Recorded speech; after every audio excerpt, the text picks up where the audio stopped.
go ahead and get started. So tonight we're going to talk about 5 ways to boost your testosterone. There are many ways. I'm going to talk about 5 less conventional ways that some of them are lesser known. Some of you may know them all, but I guarantee a bunch of you on here aren't familiar with all these different ways that I'm going to share to increase your testosterone. And a couple signs that you have low testosterone. One is erectile dysfunction. You can't get it up. Fatigue. You have general weakness. You just don't feel that oomph of being a man. It's hard for you to put on muscle mass. Or maybe you have, moobs, which are man boobs, or just very poor body composition. It can be very hard for you to concentrate. You might have low sex drive. And having low testosterone can literally shrink the size of your penis. So there are a lot of things that low testosterone impacts, but when you fix your testosterone, guess what? You feel a lot more motivated in the boardroom and the bedroom. You can put on a lot more muscle mass. It's easier for you to lose fat, and you just feel better in general. You have more drive, and you feel more like yourself. And with testosterone, it does naturally decrease as you age. So it depends on how you've taken care of yourself. But for some guys, once you hit 40, 50, they notice a pretty big decline in their testosterone. But if you aren't living a healthy lifestyle, it can drop much sooner. And we're seeing a number of kids today, a number of millennials. So when I say kids, I mean people in their 20s, their late teens. We're seeing them with already having lower levels of testosterone. And we know this from blood tests. And we also know because there's this thing called celibacy syndrome, where a lot of the younger generation, so people kind of in the prime of when they should have a very high sex drive, they're not having sex. So I'm talking, older teenagers of age and young adults, people in their 20s are having sex in the lowest numbers we've ever seen since we've recorded this data.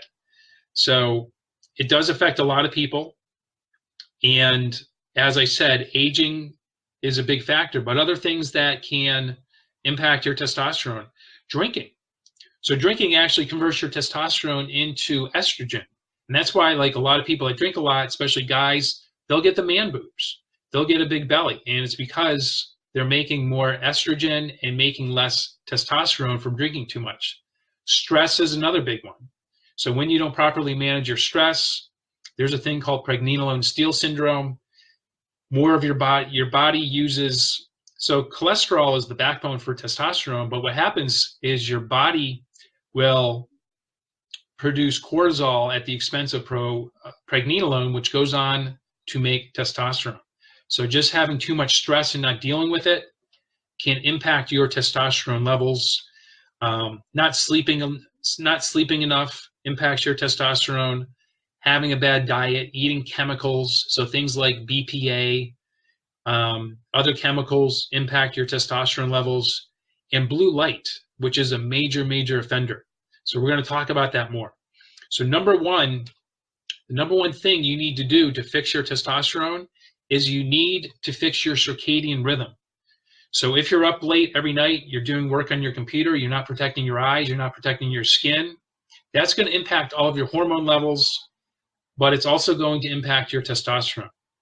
So your circadian rhythm, it controls your growth, your metabolism. So if you're trying to put on muscle, that's growth. If you're trying to repair damaged cells, that's also growth, and it's repair. So aging is basically unrepaired damage. So when you don't have a good circadian rhythm, you're not able to repair, you're not able to fix things, you age faster. One of those side effects is you make less testosterone. So a couple things you need to do is A, get up to watch the sunrise. So first thing in the morning, watch the sunrise with no glasses. That light from the sun goes in your eyes and it sets your circadian rhythm. Throughout the day, you also want to get sun exposure. You want to get that sunlight in your eyes. It sets your circadian rhythm. At night, you want to watch the sun set. Also very healthy. Again, it sets your circadian rhythm. Then at night, once the sun sets, you want to put your blue blockers on. So one of my sponsors is Raw Optics. They make the best blue blockers in the world. But if you don't have blue blockers, go to Raw Optics. The website is rawoptics.io. If you use the code JTOH, which stands for Journey to Optimal Health, you can save 15% off some blue blockers. Now, the other thing you want to do at night is you want to cover up your skin, because guess what? Your skin has eyes. And what I mean by that is your skin has photoreceptors, which when they get blue light on them from a computer screen, also on your computer, you want to install Iris, which reduces the amount of blue light. But at night, if you have your eyes protected but your skin is not protected, that blue light on your skin also impacts your circadian rhythm, which impacts your hormones, testosterone being one of those hormones. So you got to fix your light. Make sure you're watching the sunrise, watch the sunset, get sunlight in your eyes throughout your day. Ditch your sunglasses unless you need them for safety reasons. So if you're driving and the sun's in your face, then wear your sunglasses. You know, if you're biking and the sun's in your face, wear your sunglasses. I don't want you to get hurt, but otherwise, ditch your sunglasses or put them up on your head so you can set your circadian rhythm. Okay, so number one is circadian rhythm. You got to get that right, because if it's not working well, you're going to have lower levels of testosterone. So number two, I see people do this all the time. I see dudes doing this all the time at the gym, but you got to stop carrying the damn cell phone in your pocket, in your front pocket, because you're frying your nuts. That's where you make your testosterone. And every day, every time I go to the gym, I see guys, they have their phone in their pocket. They've got their earbuds in, they're jamming out, and they're taking, I know their phones are not in airplane mode because I see them taking calls, I see them sending text messages and stuff. So you're at the gym to build up muscle and testosterone, but by having that phone in your pocket, you're causing inflammation in your testicles where you make testosterone, and you're decreasing your body's ability to make testosterone. And just in general, I see guys out and about everywhere carrying their cell phones in their front pocket. I used to do this too. So, you know, and I had a couple jobs ago, I had my personal phone, I had a company phone. So I used to carry two cell phones. I had like an iPhone and a BlackBerry, and I carried one in each pocket. And I had no idea that I was frying my sperm. I was actually trying to conceive. I was married at the time, and we were trying to get pregnant. It never happened. And I'm going to share a story with you. I actually, after many years of not having success, we tried in vitro, and going through the process, they tested my sperm. I had a low sperm count and poor motility, which meant my sperm swam in circles. They never once told me, hey, it's not a good idea to carry your cell phone in your pocket. And, I carried my cell phone in my pocket until I learned this stuff. And I rarely put it in my front pocket unless I need both hands and I'll put it in there for a minute. But for the most part, I will never carry it in my front pocket. The other thing you want to avoid, and ladies, this goes for you too, because your sex organs are also there. So ladies never want to put their phone in their front pocket. It's not as common because most ladies either they wear skirts or they have tighter jeans. But a lot of girls put it in their back pocket, and that's not good either. So stop carrying your phone on your person. You don't want to buy your heart either, because it messes up your heart. But the focus of this talk is on testosterone. So don't carry your cell phone in your front pocket. Also, don't use a laptop on your lap, because your laptop is putting off radiation. It's also going to fry your nuts. It's going to mess up your sperm. It's going to decrease your testosterone production. And also be aware of other sources of electromagnetic radiation that are potentially going to, affect your testicles and impact your sperm production.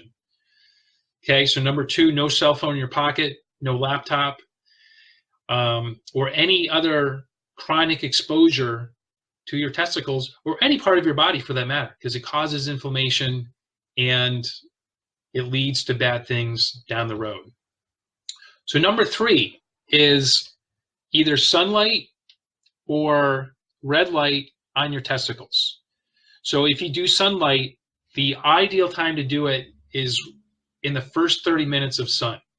So not everybody can do this because of privacy reasons. I'm able to do it. And this might sound a little weird to some of you, but it's very effective.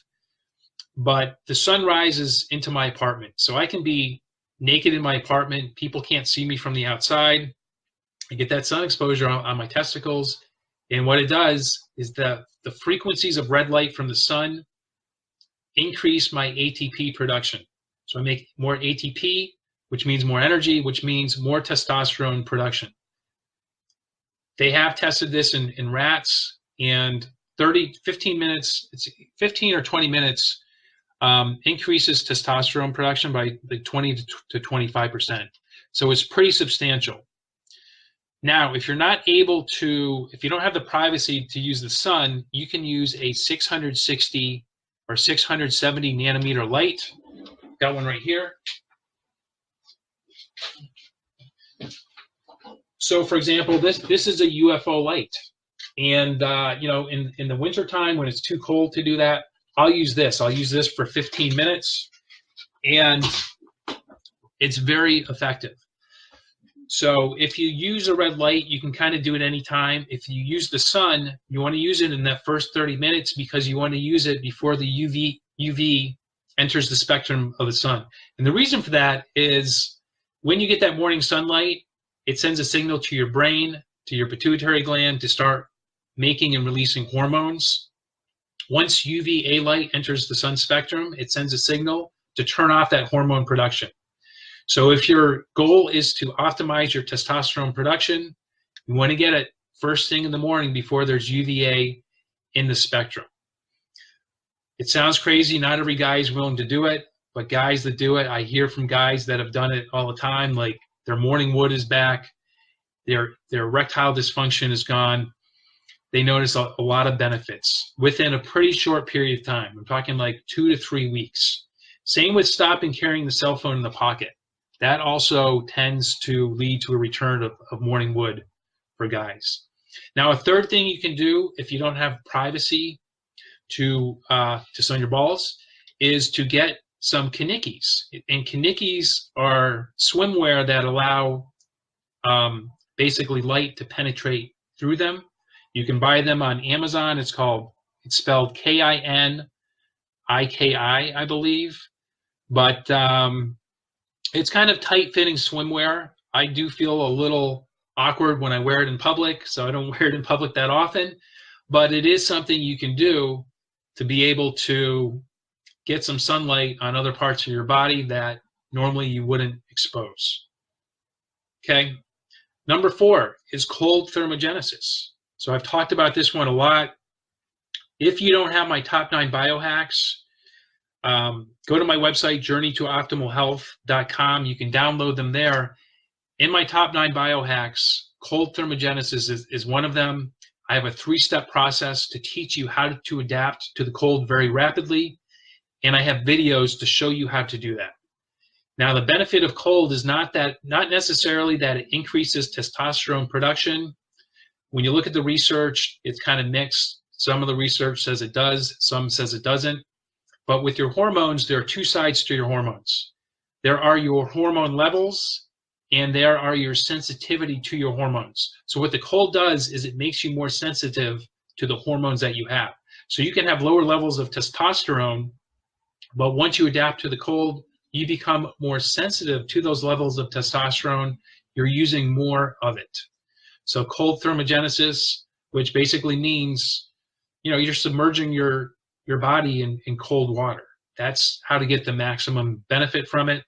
If you're interested in doing that, it's not as hard as you think. It's a very simple process that I outline in my top 9 biohacks, which you can find on my website, journeytooptimalhealth.com. There's a link there. You can sign up. You do have to give me your email address if you want those. So number 4 is cold thermogenesis. Number 5 is doing heavy weight in multi-joint leg exercises. So when I say multi-joint, like a single joint movement is like bicep curls, which will give you big biceps, but they're not going to necessarily increase your testosterone levels.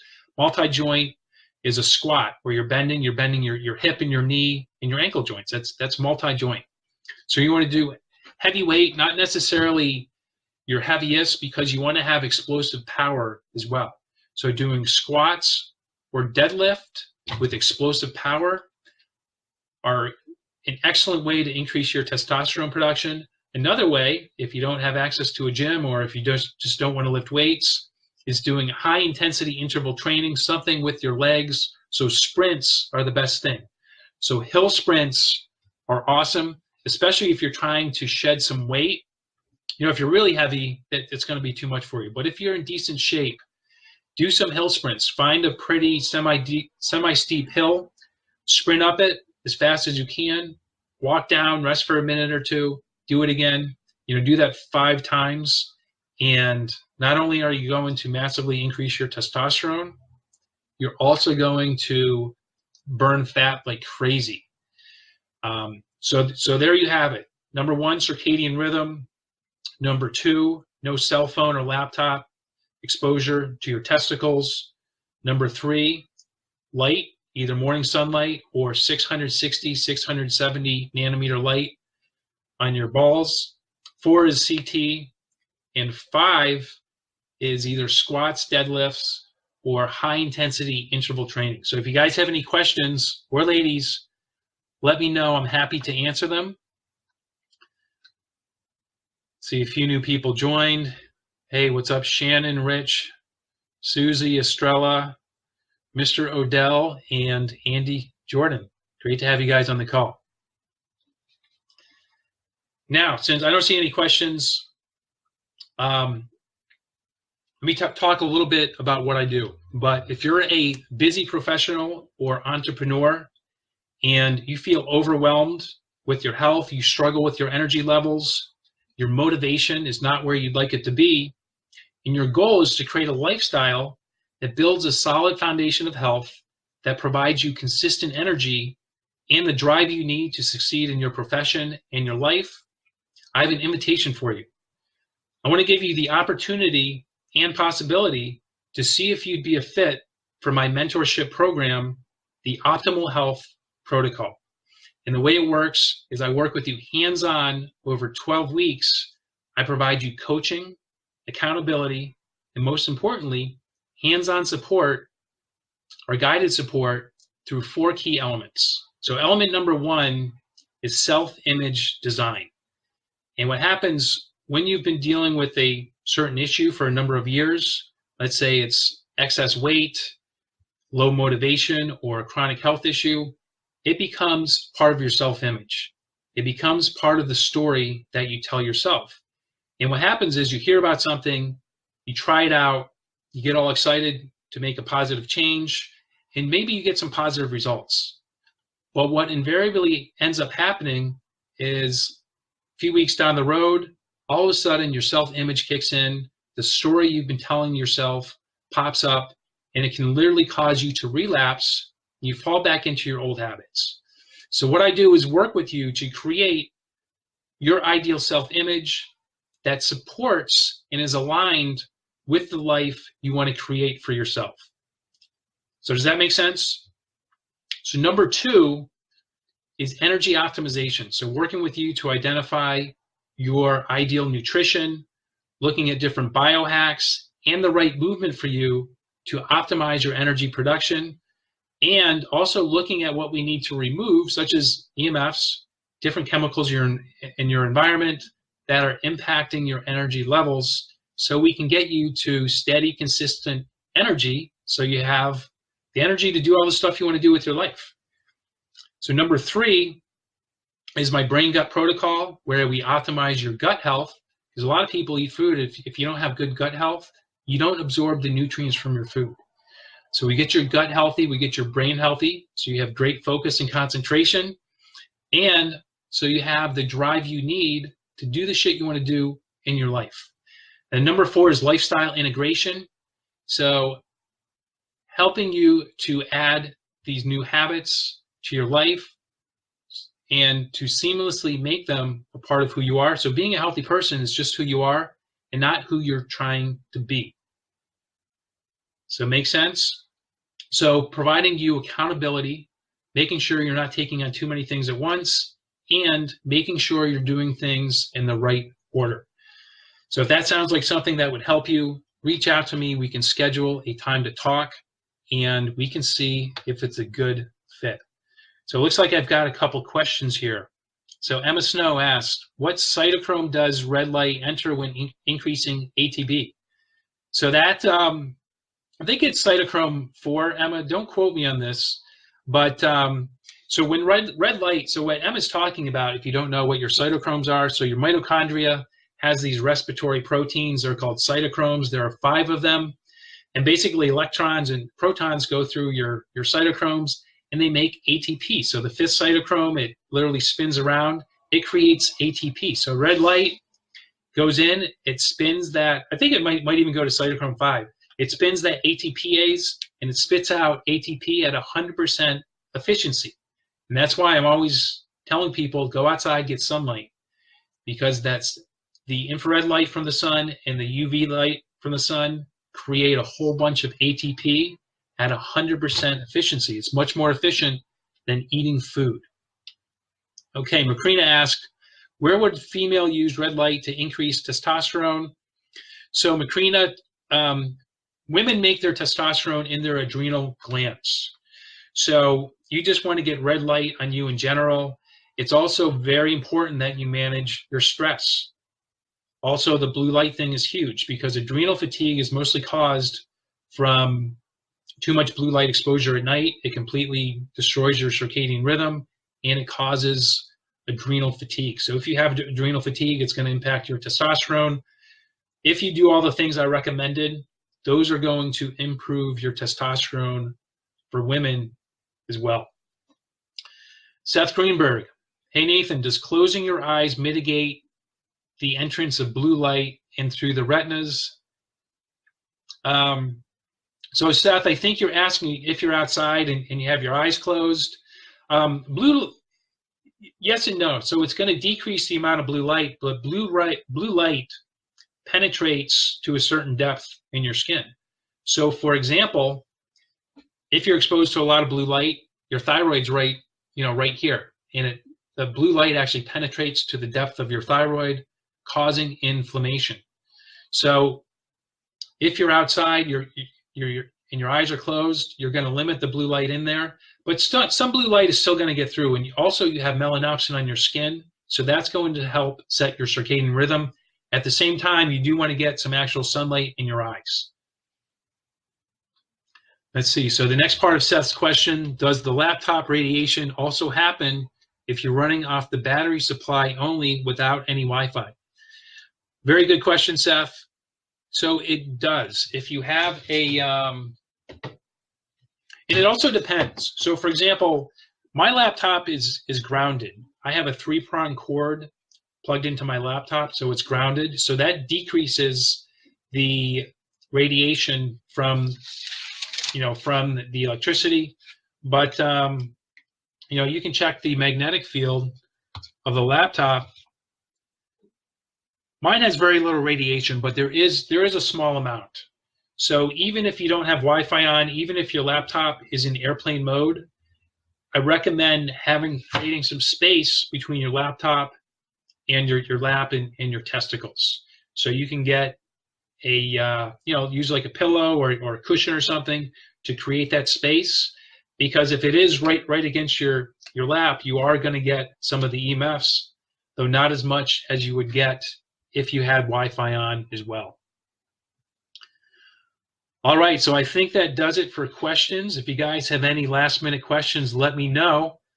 But if you found this helpful, give me a heart or a thumbs up or something, and share this with anyone you know that can benefit from this. So I'll see you guys later. Have a good one. Remember, if you need some blue blocking glasses, rawoptics.io is my sponsor, and JTOH is the code to save 15%. See you guys.